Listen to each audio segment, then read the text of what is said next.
Okay, so your document should look something like this. You've got everything laid out all on one page, and we're going to need to break it up into individual elements. Remember, you're going to print these off and cut them out. Right now I have everything on one page, and this is even going to be something that's printed extra. So what I need to do is I'm going to make some other pages, some separate pages, and put all my stuff onto those pages. Here's the simple way of doing it. First of all, go to your Pages tab, and we're just going to make a new page below it. I'll go back to my other page.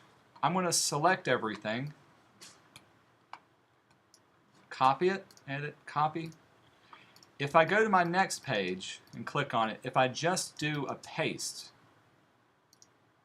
notice what happens. See how it's off by a little bit? If you want it to paste in the exact same spot, choose Edit, Paste in Place. This will paste it exactly on the same area as your previous one. I'm going to turn on my guide so we can see what we're working with. Don't forget, you need to pull, if you have a background image, pull it out to the bleed edge. So now that I've got a copy of it, I'm just going to remove everything that, that needs to be on its own. So I'm going to take care of the background. I know this is going to be one thing. So everything that I want to print just once, all I'm doing is selecting it and getting rid of it. You may have to print off things on more than one page. Usually it'll take about 3 pages, depending on what you have. So these are all one element that will fit on one page. Let's make another page and get the rest of them. Edit, paste in place. And so I need to get rid of this one. I'll even get rid of the background for now. Let's see, I kept those.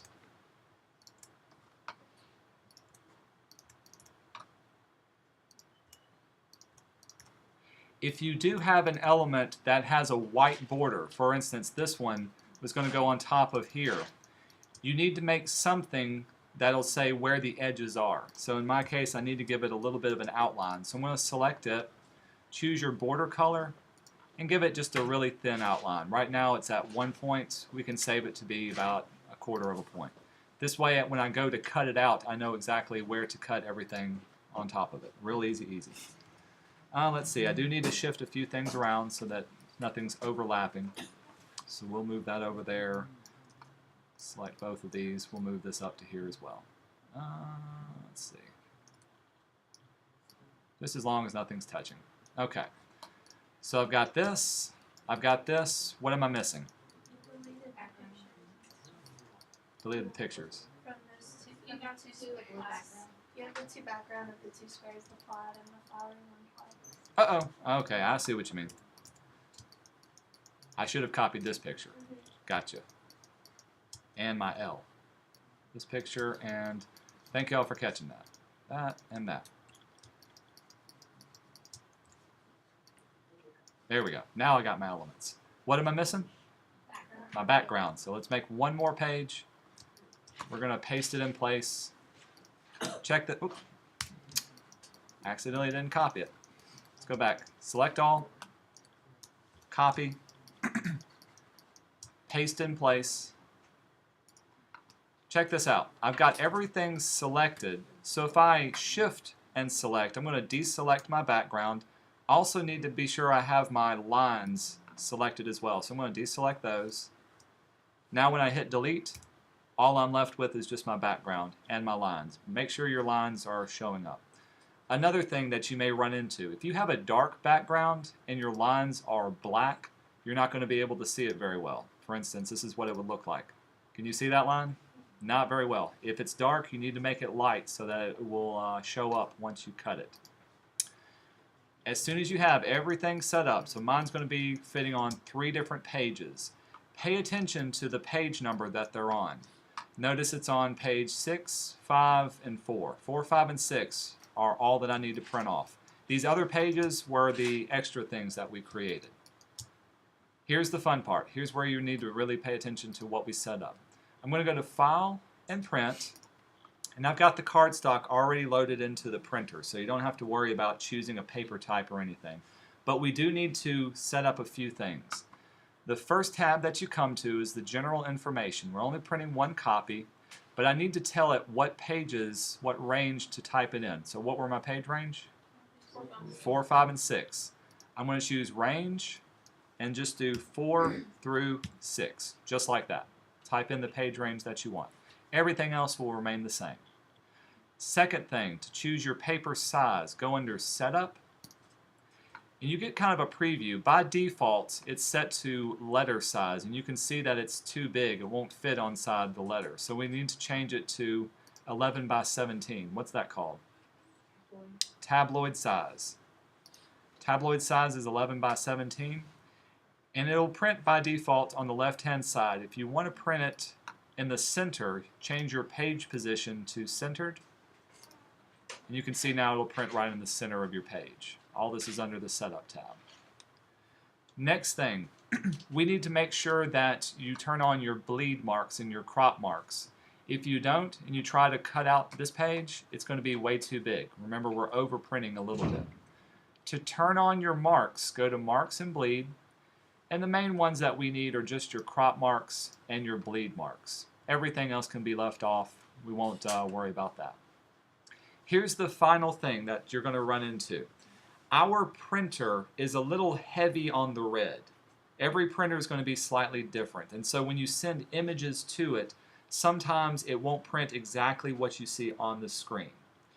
If you just send it over there right now, by default, InDesign will handle all of the colors. It'll say, you want this color, I'm going to send this color over to you. And the printer is just going to interpret it and print it off that way. If you did, your image is going to come out very dark and very red. For instance, let me show you what's on the screen that I have. Check out this image of me at the very bottom down here. It looks okay on my screen. How does it look for you on here, Chelsea? Very red, very, you can see how offset it is from there. Y'all pass this around and get an idea of what it looks like. It'll turn out very, very red. That's because InDesign is trying to deal with all the colors. What you want is to have the printer deal with the colors. So we're going to go to Color Management, and this is where you can tell it, let InDesign determine it, let the PostScript printer determine your colors. Change it to that. With the printer determining the colors, you'll get a lot better color arrangement. It'll still be slightly red, slightly dark, but how does this one look? It's a little bit better, okay? Still slightly red, but you can look at it and see there's a major difference between one and the other. I'll pass this one around too so you can see it. Change your color profile to let the printer deal with your colors, and you'll get a lot better results. With that said, so I've got everything set up. Go back to here, General. I'll hit Print. It may take just a minute, but it'll pull through and print off everything from there. Any questions on how to set this up and what to do? Do we need to make sure it's not facing pages? Or Great question. What he's asking is, when you set this up, did you turn on facing pages, or if you didn't? Let me show you what happens about facing pages and what the difference is. Right now, look at my page order. Every page is on top of the other. 1, 2, 3, 4. If you set up your document, you can go to File, Document Setup, and you had facing pages turned on.